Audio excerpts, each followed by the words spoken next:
খানাখন্দে ভরা চাঁদপুর কুমিল্লা আঞ্চলিক মহাসড়ক আর অনেক স্থানে বিটুমিন উঠে এক জায়গায় জড়ো হওয়ায় সৃষ্টি হয়েছে টিলা। এতে বাস, ট্রাক, সিএনজি চালিত অটোরিকশা, মোটরসাইকেল ও প্রাইভেট কার সহ বিভিন্ন যানবাহন সড়কের টিলা ও গর্তের মধ্যে পড়ে দুর্ঘটনার শিকার হচ্ছে প্রতিনিয়ত। এতে চালক ও যাত্রীদের চরম দুর্ভোগ পোহাতে হচ্ছে।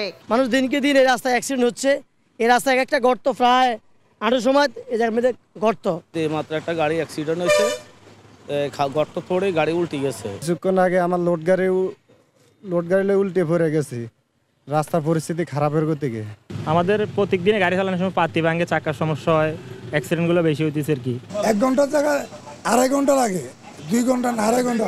রাস্তা তো ভাঙ্গা, প্রতিনিয়ত গর্তে পড়ে গাড়ি অ্যাক্সিডেন্ট করতেছে, বিনিময়ে যাত্রীও ক্ষয়ক্ষতি হইতেছে। ইতিমধ্যে সংস্কারের জন্য পাঠানো প্রস্তাব অনুমোদন হয়েছে। দরপত্র সম্পন্ন হলে দ্রুত সংস্কার কাজ শুরু করা হবে বলে জানালেন এই কর্মকর্তা। দরপত্র মূল্যায়ন প্রক্রিয়াধীন আছে।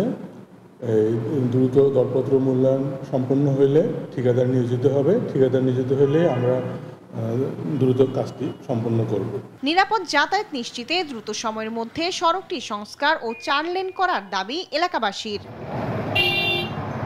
শায়লা খান, নিউজ ডেস্ক, দেশ টিভি।